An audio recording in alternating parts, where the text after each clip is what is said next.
अगर हम लोग 1932 का खतियान सभी के लिए मैंडेटरी कर देते हैं तो सर्वे किसका हुआ, पहले इसको समझना होगा।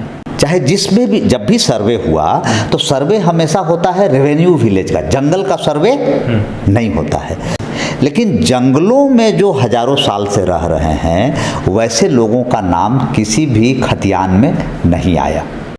तो अगर हम लोग 1932 का खतियान लाते हैं तो ऐसे मूलवासी के बारे में सरकार को जरूर सोचना होगा कि उनको किस रूप से यहाँ का मूलवासी बनाया जाएगा, अन्यथा उनके बाल बच्चे यहाँ नौकरी से वंचित हो जाएंगे। इससे जो बाकी जरूरी चीज़ें हैं उसमें हम कहीं ना कहीं पिछड़ जाते हैं, खासकर नियुक्ति और रोजगार, और हम लोग अभी भी इसी में उलझे हुए हैं 22 साल से।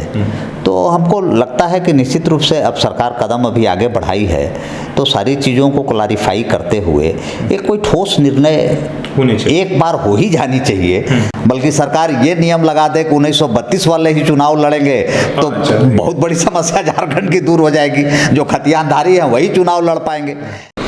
नमस्कार, सोशल संवाद में स्वागत है। मैं शशि भूषण।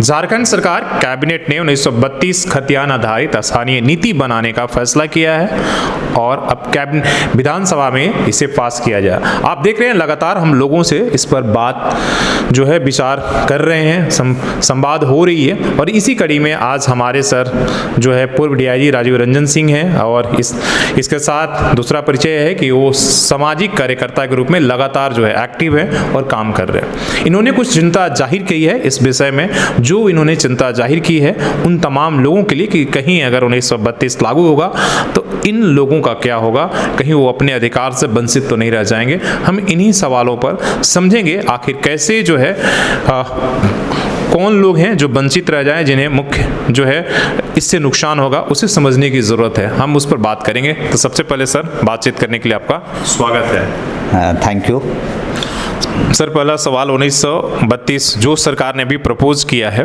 कैबिनेट ने जो फैसला, अगर वो लागू होता, जिनके आपने सवाल उठाया है कि इससे जो जिनके लिए कानून लगाया जा रहा है, जो कि हम झारखंडियत पहचान की बात की जा रही है, कल्चर की बात कर रही है, लेकिन आपने कुछ मौलिक सवाल उठाए हैं कि भाई अगर आप ये लागू करते हैं तो वही लोग वंचित हो जाएंगे।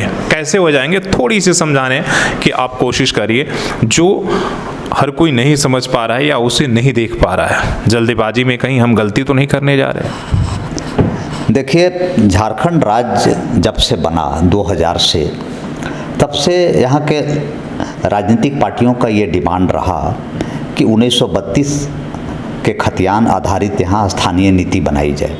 ये मांग काफ़ी पुरानी थी और अभी हाल ही में जो कैबिनेट ने 14 सितंबर को जो पारित किया है, तो नेचुरल है सारी राजनीतिक पार्टियां जिनके द्वारा ये मांग की जा रही थी वो खुश हैं।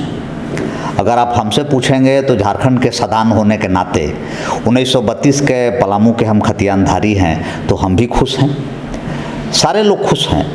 लेकिन जब मैं इस पर विगत एक सप्ताह से स्टडी किया हूँ, क्योंकि मैं एक पुलिस अफसर रहा और झारखंड का नाम ही है जंगल झाड़, झारखंड बिहार का वैसा एरिया जो जंगल झाड़ से रिलेटेड है, उसी को बना करके हम लोग इसका नाम झारखंड रखे। जैसे ही आप बिहार से झारखंड में आते हैं तो जंगल झाड़ शुरू हो जाता है। तो नक्सल अभियान के दौरान हम लोगों ने कई गांवों में देखा, कई जंगलों में देखा कि जो हमारे मूलवासी आदिवासी समुदाय के जो लोग हैं, जो अनुसूचित जनजाति के लोग हैं, ये जंगलों में पहाड़ों पर बसे हुए हैं, घने जंगलों में है। सारंडा जंगल में जाएंगे तो आपको कई जगह ऐसे मिल जाएंगे, सिमडेगा में जाएंगे तो कई जगह मिल जाएंगे। अगर हम लोग 1932 का खतियान सभी के लिए मैंडेटरी कर देते हैं तो सर्वे किसका हुआ, पहले इसको समझना होगा। सर्वे हुआ रेवेन्यू विलेज का। 32 तो सर्वे की बात, हाँ, चाहे जिसमें भी जब भी सर्वे हुआ तो सर्वे हमेशा होता है रेवेन्यू विलेज का, जंगल का सर्वे नहीं होता है। तो रेवेन्यू विलेज के अंतर्गत जो रहने वाले रैयतदार थे उनका नाम तो सर्वे में आ गया, लेकिन जंगलों में जो हजारों साल से रह रहे हैं वैसे लोगों का नाम किसी भी खतियान में नहीं आया। एक डाटा जो हम लोगों के पास है, जो सरकार के पास है, कि करीब 15,000 ऐसे गांव हैं झारखंड में जहां मूलवासी जंगलों में 500 साल से भी ज़्यादा अधिक समय से रहते आ रहे हैं। इस समस्या का निदान करने के लिए 2006 में झारखंड सरकार के द्वारा वन पट्टा अधिनियम लाया गया। वन पट्टा अधिनियम के तहत ये रूल लाया गया कि 13 दिसंबर 2005 से पहले जो भी लोग जंगल में रह रहे हैं और पीढ़ी दर पीढ़ी 3 पुश्तों से रह रहे हैं, उन लोगों को वन पट्टा अधिकार के द्वारा वहाँ का ज़मीन का अधिकार दे दिया जाए। और इसमें एकड़्स में ज़मीन मिला है लोगों को। आज वो ज़मीन का मालिकाना हकदार बन गए हैं ऐसे लोगों से। तो अगर हम लोग 1932 का खतियान लाते हैं तो ऐसे मूलवासी के बारे में सरकार को जरूर सोचना होगा कि उनको किस रूप से यहाँ का मूलवासी बनाया जाएगा, अन्यथा उनके बाल बच्चे यहाँ नौकरी से वंचित हो जाएंगे। जो सर आपने तथ्यपरक बातें रखी, आपने विस्तार से बताया कि भाई आज़ादी के बाद किस किस तरीके से लोगों को ज़मीनें दी गई, और हम बात कर रहे हैं आज़ादी से पहले की 1932 की। क्या 1932 का जो वर्तमान बिहार था, हो सकता है उस समय और भी बिहार, इसलिए झारखंड तो था ही नहीं, उस समय क्या स्थिति थी? क्या जो आज के मूलवासी और आदिवासी तमाम लोग हैं, क्या उनके पास ये ज़मीनें थीं सब कुछ? ऐसे जनरल कहा जाता है कि भाई सारी ज़मीनें उनके पास थी, लोग आकर बाहर से बसे। सिचुएशन क्या थी? अगर 32 की हम बात करें तो ज़मीन के अधिकार किसके पास था? देखिए, 1932 की बात करें तो ज़मीन का अधिकार तो वर्चुअली ज़मींदार और राजाओं के पास था। और 1932 में इसका असली मालिक ईस्ट इंडिया कंपनी थी, माने ब्रिटिश हुकूमत के अधीन थे। सभी राजा लगान वसूल करते थे और 10/11 पोर्शन लगान सरकार को, ब्रिटिश सरकार को जाती थी। 1/10 जो है, 1/11 या 1/10 है, वो जमींदार अपने लिए रखते थे। तो मुगलों के बाद अंग्रेजों के शासन में ज़मीन का नेचर बदला गया था, समझ गए? तो जमींदार का ही ज़मीन था। तो जिसको 32 खतियान दिखा रहे हो कौन, कहाँ से? नहीं, 32 के जो खतियान दिखा रहे हैं वो वही जमींदारों के रैयतदार हैं। तो जो यहाँ पर 1932 के खतियान वाले हैं वो तो यही के हैं ही मूल निवासी, इसमें कहीं कोई शंका नहीं है कि 1932 के जितने भी खतियानधारी हैं वो सब झारखंड के मूल निवासी हैं। ये कोई विवाद का विषय नहीं है ना। तो जो बाहर से आके बसे हैं, निश्चित रूप से उनके पास 1932 का खतियान नहीं होगा, इसलिए ये मुद्दा नहीं है। चिंता जो है, मुद्दा ये है कि वैसे झारखंड के निवासी जो वर्चुअली 1932 में भी झारखंड में थे, बापदादा थे, उनके पूर्वज थे, लेकिन वो खतियानधारी नहीं थे। मजदूर के रूप में, मजदूर के रूप में या जंगल में, दोनों कंडीशन हो सकता है। जंगलों में भी वो रह सकते हैं या मजदूर के रूप में रह सकते हैं।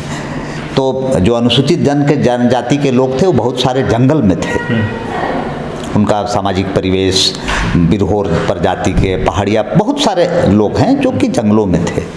तो मुद्दा ये है, ये मुद्दा कतई नहीं है कि 1932 के जो खतियानधारी हैं वो झारखंडी हैं कि नहीं, वो अनडिस्प्यूटेड मुद्दा है कि वो सारे झारखंडी हैं। सर, जो सवाल आपने उठाया उसे इग्नोर नहीं किया जा सकता, और ऐसा भी नहीं है कि सरकार इस बात को, उसके सामने ये सारे सवाल नहीं आए होंगे। जब भी इस अधिनियम बनाने की बात आई होगी, वो सभी के सामने ये सवाल आए होंगे कि ये सारे सवाल खड़े हो सकते हैं, लेकिन इसके बाद भी इन सवालों को दरकिनार करके क्यों आगे बढ़ा जा रहा है? क्या आपको क्या लगता है, अगर आप एक सामाजिक एक के रूप में देखें निष्पक्ष, इसलिए कि आप पार्टी के साथ एसोसिएट नहीं कि आप फ़ायदे और के हिसाब से बयान देंगे या कोई भी आपकी ये आएगी, आप क्या देख रहे हैं? क्या हम लोग तत्कालिक हितों के लिए जो है दूरगामी नुकसान तो नहीं कर रहे हैं झारखंड का? मैं इस राजनीतिक प्रश्न का जवाब नहीं देना अभी इस फोरम पर उचित समझता हूं, क्योंकि जब तक जो राजनीतिज्ञ है वो किसी भी पॉलिसी का फ़ायदा नुकसान देखता है, मैं वर्चुअली यहाँ के मूल निवासियों का फ़ायदा नुकसान देख रहा हूँ कि कितने हमारे मूल निवासी इससे प्रॉब्लम में फंस रहे हैं। तो मेरा सरकार से बस इतना ही गुजारिश है कि क्योंकि अगर पर्सनली हमसे पूछिएगा तो हमें तो खुश होना चाहिए कि 1932 के खतियानधारी हम हैं, बल्कि सरकार ये नियम लगा दे कि 1932 वाले ही चुनाव लड़ेंगे तो बहुत बड़ी समस्या झारखंड की दूर हो जाएगी, जो खतियानधारी हैं वही चुनाव लड़ पाएंगे। तो ये मुद्दा नहीं है। मुद्दा हम लोगों को ये सोचना चाहिए कि जब भी सत्ता के शीर्ष पे कोई व्यक्ति बैठा है तो उसे हमेशा ये सोचना चाहिए कि हम समाज के अंतिम व्यक्ति, जिसके हम सत्ता के शीर्ष पर, जो यहाँ का राजा है, आज के डेट में राजा हम लोग मानते हैं कि मुख्यमंत्री राजा हैं, तो जो उस गद्दी पे बैठा है उन्हें ये ज़रूर देखना चाहिए कि मेरे कोई भी नीति से समाज का अंतिम व्यक्ति जो मेरा है उसको फ़ायदा पहुँच रहा है कि नहीं पहुँच रहा है। एक सवाल, स्थानीयता का फ़ायदा क्या क्या देख रहे हैं, क्यों ज़रूरी है यहाँ के लिए? लेकिन इस मामले को काफ़ी लंबा समय तक लटकाया गया, बाकी जगहों पर तो स्टेट के साथ ही मतलब इस समस्या का समाधान जब छत्तीसगढ़ और उत्तराखंड अलग हुआ तो वहाँ पर उसके साथ ही लागू हो गया। हमने जो लटकाया इससे क्या क्या हमने अपना नुकसान कर लिया, या आगे क्या अगर हम नहीं लागू करते किसी भी नियम कानून को ज़्यादातर, तो उसमें सबसे नुकसान तो नागरिकों का ही है। हाँ बिल्कुल, इतने दिनों से ये मामला चला आ रहा है और इस मामला को चूँकि हम लोग देख रहे हैं कि 2001-2 से इस तरह की चीज़ें चली आ रही है, इससे जो बाकी ज़रूरी चीज़ें हैं उसमें हम कहीं ना कहीं पिछड़ जाते हैं, खासकर नियुक्ति और रोजगार, और हम लोग अभी भी इसी में उलझे हुए हैं 22 साल से। तो हमको लगता है कि निश्चित रूप से अब सरकार कदम अभी आगे बढ़ाई है तो सारी चीज़ों को क्लैरिफाई करते हुए एक कोई ठोस निर्णय एक बार हो ही जानी चाहिए, ताकि बार बार एक ही मुद्दा झारखंड के लोगों को, चूँकि उसी तरह की बात है कि लोगों को लग रहा है कि 1932 का खतियान लागू हो जाएगा तो हमें बहुत कुछ मिल जाएगा, तो हम बहुत भाग्यशाली हो जाएंगे, हम बहुत कुछ पा लेंगे। तो ये भी जो मन में बात है वो भी सरकार एक बार इसको फाइनल करके और फाइनल स्वरूप दे करके हमारे समझ से कर देना चाहिए। सरकार ने भी निर्णय लिया ही है, अब आगे हम लोग देखें कि जो मुद्दे हैं उसको कैसे सरकार सेटल करती है। चलिए, बहुत बहुत धन्यवाद। और सर ने जो बात कही, बात वही कि जो मुद्दा है उसको सरकार को, लेकिन उन चिंताओं को भी एड्रेस करना होगा जो सवाल तमाम लोगों से उठ रहे हैं। ऐसा नहीं कि हर कोई जो है सवाल उठाने का मतलब कि उन चीज़ों को स्थानीयता या 32 का विरोध कर रहा है, बल्कि अपनी चिंता, और वाजिब चिंता है कि जब आप कोई भी नीति बनाते हैं तो उन लोगों के लिए बनाते हैं जो समाज के अंतिम पंक्ति में खड़े हैं, उनको ध्यान में रख कर बनाते हैं। जब उनके लिए आप बना रहे हैं, अगर वही उस चीज़ से वंचित हो जाए तो फिर कोई उस नियम या कानून का जो है संदर्भ नहीं बचता। तो हमें लगता है कि जो सवाल उठाया गया आपको भी समझने में थोड़ी सी क्लैरिटी आई होगी। जो तमाम तरह के पॉलिटिकल वाद और विवाद देख रहे हैं उससे थोड़ा सा अलग हटकर आप जरूर सोचने की कोशिश करेंगे और अपने तरफ से पढ़ने की भी कोशिश करेंगे कि जो सवाल, जो चिंता इन्होंने जाहिर किया है क्या वो सही है या गलत है। अपने सहयोगी CS राममूर्ति के साथ शशि भूषण, सोशल संवाद न्यूज़, झारखंड।